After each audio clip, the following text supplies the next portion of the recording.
Hello guys, आज के इस वीडियो में हम जानेंगे क्या जो हम लोगों को कहा जाता है कि मोबाइल चलाने से कैंसर होता है या मोबाइल चलाने से कैंसर होता है, तो ये बात कहाँ तक सही है साइंस के द्वारा हम ये जानेंगे आज के इस वीडियो में।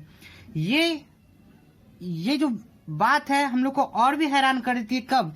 जब 2018 में एक मूवी आई थी बॉलीवुड में, रोबोट 2.0।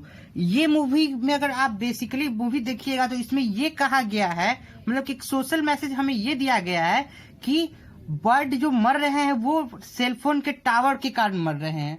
ठीक है, तो आज हम इस वीडियो में जानेंगे कि क्या मोबाइल चलाने से कैंसर होता है या फिर बर्ड्स मर सकते हैं। चलिए इस वीडियो को आगे बढ़ाते हैं। तो पहले हम लोग जानते हैं कि मोबाइल जो होता है ये काम कैसे करता है। मोबाइल पर अगर हम लोग कोई भी मैसेज या फिर कॉल करते हैं तो वो क्या होता है कि वो इलेक्ट्रिकल सिग्नल में बदलता है, और इलेक्ट्रिकल सिग्नल और प्लस मैग्नेटिकल सिग्नल मिलके हम लोग को इलेक्ट्रोमैग्नेटिक वेव में बदल देता है।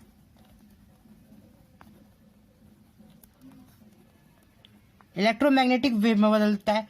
अब यही इलेक्ट्रोमैग्नेटिक वेव जो होता है वो सेलफोन का जो टावर होता है उससे और मोबाइल का टावर से जाता है। तो हमारे यहाँ अगर हम मैसेज भेजना है, अगर इस फ्रेंड को मैसेज भेजना है तो यहाँ से ये सेलफोन टावर को इलेक्ट्रोमैग्नेटिक वेव के द्वारा गया, और यहाँ से ये वेव जाके फिर हमारे फ्रेंड ये जो टावर होगा ये किसी और टावर के पास सिग्नल भेजेगा इलेक्ट्रोमैग्नेटिक वेव के द्वारा, और ये जो टावर है तब हमारे फ्रेंड के पास भेजेगा। तो ये पूरा सर्कल चलता है, ऐसे हम लोग के पास मैसेज आता है। तो अब इलेक्ट्रोमैग्नेटिक वेव जो होता है वो प्रोड्यूस होता है मैग्नेटिक फील्ड सिग्नल ही मैग्नेटिक फील्ड। तो मैग्नेटिक फील्ड और इलेक्ट्रिकल सिग्नल के कारण होता है। ये एक एनर्जी प्रोपोगेशन का एक तरीका है। प्रोपोगेशन का मतलब क्या होता है कि एक जगह से दूसरी जगह जाने को हम प्रोपोगेशन कहते हैं। लेकिन जब हम बोलते हैं एनर्जी प्रोपोगेशन का मतलब कि एनर्जी का एक तरफ से दूसरी तरफ जाना। वो एनर्जी कौन सा है? Electromagnetic wave. जो इलेक्ट्रोमैग्नेटिक वेव है वो हमें नेचुरल तरीका से या फिर आर्टिफिशियली तरीका से, दोनों तरीके से मिल सकता है। तो हम क्या ये समझे कि इलेक्ट्रोमैग्नेटिक वेव जो होता है बहुत खतरनाक है। तो चलिए हम अब क्लास 12 का चैप्टर नंबर 8 में जाइएगा, इलेक्ट्रोमैग्नेटिक वेव। तो इलेक्ट्रोमैग्नेटिक वेव में जब आप जाइएगा तो वहां पर आपको एक पढ़ना होगा इलेक्ट्रोमैग्नेटिक स्पेक्ट्रम। उसमें दो कैटेगरी से डिवाइड किया गया है। पहला नॉन आयोनाइजेशन रेडिएशन और आयोनाइजिंग रेडिएशन। ठीक है, अब इसमें कौन कौन सा आता है? इसमें रेडियो वेव्स आता है, माइक्रोवेव्स आता है, इंफ्रारेड वेव्स आता है, विजुअल लाइट्स आता है, और आयोनाइजिंग रेडिएशन में जाएगा तो यूवी रे जाएगा, एक्स रे जाएगा और गामा रे जाएगा। ये किस पर डिवाइड किया गया है? ये डिवाइड किया गया है आपके फ्रीक्वेंसी और आपका जो आपके फ्रीक्वेंसी पर डिवाइड किया गया कि इसका फ्रीक्वेंसी क्या है, इसका देखिए ये जो है ये कैटेगरी और ये कैटेगरी डिवाइड किया गया है दो चीजों से। एक तो है कि फ्रीक्वेंसी और दूसरा क्या है? वेवलेंथ। जब आप गूगल पर इसको सर्च करिएगा तो इसका फ्लो चार्ट इस तरीके से आएगा, और यहाँ पे जाके थोड़ा ज्यादा मतलब फ्रीक्वेंसी हो जाएगा। तो हम इसे यही समझते हैं कि नॉन आयोनाइजिंग रेडिएशन जो है ये थोड़ा कम खतरनाक है, क्योंकि इसका फ्रीक्वेंसी कम होता है। लगभग मान के चलिए कि ये जो है नॉन आयोनाइजिंग ये यहीं तक होता है, लेकिन जो आयोनाइजिंग रेडिएशन है वो पूरे यहाँ से इसका फ्रीक्वेंसी ज्यादा हाई होता है। ठीक है, अब आयोनाइजिंग क्या है इसे हम पहले समझ लेते हैं। जैसे कि कोई भी एटम जो होता है वो कंसिस्ट करता है न्यूक्लियस और बहुत सारे रिंग से।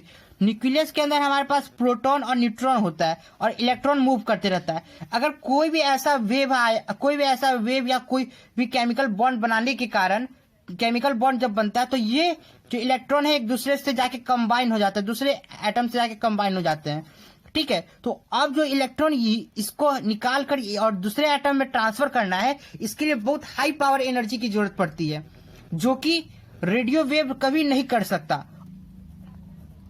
जो कि रेडियो वेव के पास इतना ताकत नहीं होता है कि हमारे इस एटम के इलेक्ट्रॉन को किसी दूसरे एटम के इलेक्ट्रॉन को ट्रांसफर कर सके। जो इलेक्ट्रॉन का ट्रांसफर होता है एक एटम से दूसरे एटम तक, तो उसको आयोनाइजेशन कहते हैं। सबसे पहले क्या होता है कि एक एटम को आयोनाइज किया जाता है, तब फिर दूसरे में ट्रांसफर किया जाता है। तो हमारे मोबाइल से जो भी रेडिएशन ये सब निकलते हैं वो रेडियो वेव्स निकलते हैं। तो अब आप यहाँ देखिएगा कि जो रेडियो वेव्स होते हैं, मैं इसे नॉन आयोनाइजिंग रेडिएशन के कैटेगरी में डाला हूं। मतलब कि ये इतना खतरनाक नहीं होता है जितना कि इतना खतरनाक नहीं होता है as compare to UV rays, gamma rays और ये सब। तो इसका मतलब हम लोग ये जानते हैं, इससे हम लोग ये समझे कि जो भी मोबाइल से रेडिएशन निकलता है वो रेडियो वेव्स होता है, और रेडियो वेव्स इतना खतरनाक नहीं होता जो हम लोगों को कैंसर कर सके।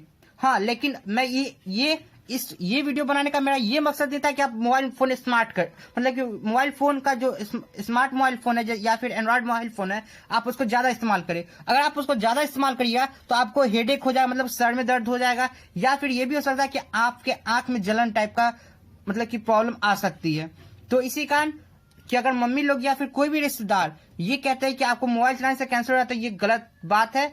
हाँ, लेकिन हाँ, सर दर्द और आंख में जलन हो सकती है। तो मुझे ये आशा है कि आपको इस वीडियो से बहुत महत्वपूर्ण जानकारी मिली होगी।